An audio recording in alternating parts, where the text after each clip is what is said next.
A young teenager, having just started his first job, was both amazed and disheartened when he received his initial paycheck and saw the significant amount deducted for taxes. He approached his father in tears, seeking an explanation for the deductions. His father, with a sympathetic nod, explained that paying various taxes is an inevitable part of working life. He further elaborated that as long as he earns, whether through employment or running a business, a portion of his income will always go to the government. The higher the earnings, the higher the taxes. Similarly, a recent post-secondary graduate struggled to comprehend the necessity of paying taxes on every purchase, despite already having over 30% of her paycheck withheld for taxes. This brings to light the pervasive impact of taxation in our daily lives, highlighting the sentiment often referred to as tax slavery. This term underscores the frustration and perceived burden of continuous tax obligations faced by individuals in their financial journey. Tax slavery is a loaded term, no doubt. It's the idea that paying taxes is akin to forced labor, stripping us of our hard-earned money and freedom. Critics argue that excessive taxation, especially without adequate representation or return in services, is unjust. They liken it to being shackled to a system that benefits the elite few at the expense of the working masses. This metaphor, though controversial, resonates with many who feel increasingly burdened by taxes in a world of economic uncertainty. Social media has amplified these concerns, turning tax slavery into a rallying cry for various political and economic movements. But is this comparison fair? Are we truly enslaved by the tax man, or is this a dangerous oversimplification of a complex issue? To understand this debate, we must delve into the historical context of taxation and its evolution. History is filled with examples of tax rebellions, proving that the resentment against perceived unfair taxation is not new. Remember the Boston Tea Party, a pivotal moment in American history, sparked by opposition to British tax policies? From ancient Mesopotamia to medieval Europe, uprisings against tax burdens were often the catalyst for social and political change. Fast forward to the present day, and we see similar discontent brewing. The Yellow Vest movement in France, ignited by a fuel tax hike, morphed into a broader outcry against economic inequality. In developing countries, tax evasion and protests against corruption within tax systems highlight the importance of fair and transparent revenue collection. These historical and contemporary examples demonstrate that the relationship between citizens and taxation is deeply intertwined with perceptions of fairness, representation, and the role of government. The impact of high taxes is not felt equally by all. Individuals and businesses experience the burden differently, which adds another layer of complexity to the tax slavery debate.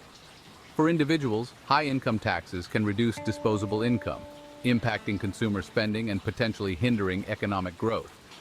This can lead to feelings of being trapped in a cycle of work without tangible rewards, fueling resentment towards the tax system.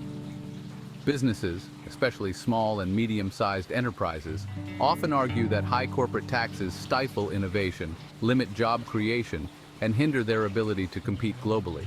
They argue that excessive taxation prevents them from reinvesting profits back into their businesses, ultimately harming economic growth and job creation. Proponents of robust public services argue that progressive taxation, where higher earners contribute a larger proportion of their income, is crucial for funding essential services like healthcare, education, and infrastructure. They contend that a well-funded public sector benefits all members of society, including businesses, by creating a more equitable and prosperous environment. The challenge lies in finding the right balance, a tax system that supports both individual aspirations and the collective needs of society. This requires careful consideration of the economic and social impacts of tax policies, ensuring they are fair, efficient, and conducive to sustainable growth. At the heart of the tax slavery debate lies a fundamental philosophical question. What do we owe each other as members of a society? Proponents of robust social safety nets argue that taxes are the price we pay for living in a civilized society. They believe that taxes are essential for funding public services that create a more equitable and just society, such as education, healthcare, and social security. Conversely, critics of high taxation argue that it infringes on individual liberty and undermines personal responsibility. They advocate for limited government intervention in the market, and emphasize individual initiative as the driving force of prosperity. This ideological divide underscores the need for open and honest dialogue about the role of government, the balance between individual freedom and collective responsibility, and the kind of society we want to create. Finding the sweet spot between individual financial freedom and the collective good is a delicate balancing act. It's about crafting a tax system that doesn't feel like an anvil on our backs, but rather an investment in a shared future. This requires moving beyond the rhetoric of tax slavery and engaging in a nuanced conversation about responsible taxation. We need to acknowledge that a certain level of taxation is necessary for the functioning of any modern state. Without it, we wouldn't have roads, schools, hospitals, or a national defense.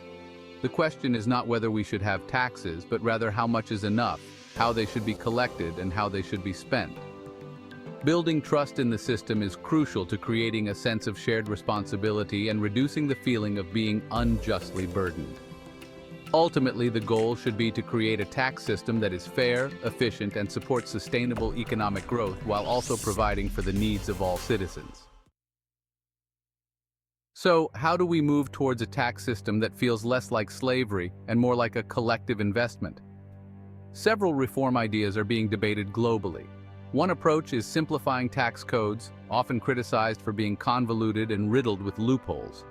A simpler system could reduce administrative burdens on individuals and businesses while minimizing opportunities for evasion.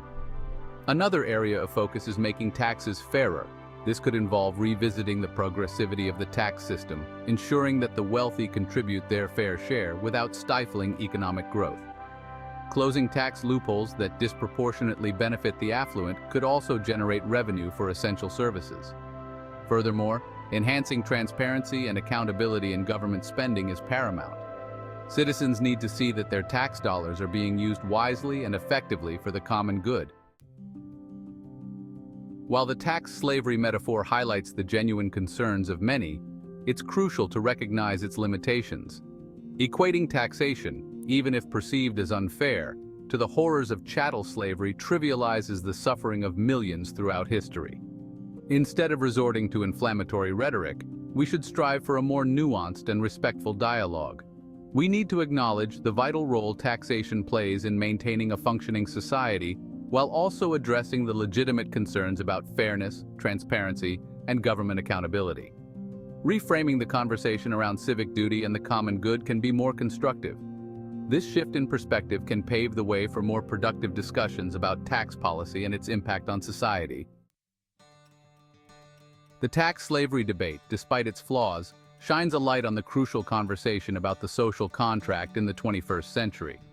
It underscores the need for greater transparency, fairness, and accountability in our tax systems. This isn't just about numbers on a spreadsheet, it's about our values, our priorities, and the kind of world we want to live in. Whether you resonate with the tax slavery sentiment or find it hyperbolic, your voice matters. Engage in the debate.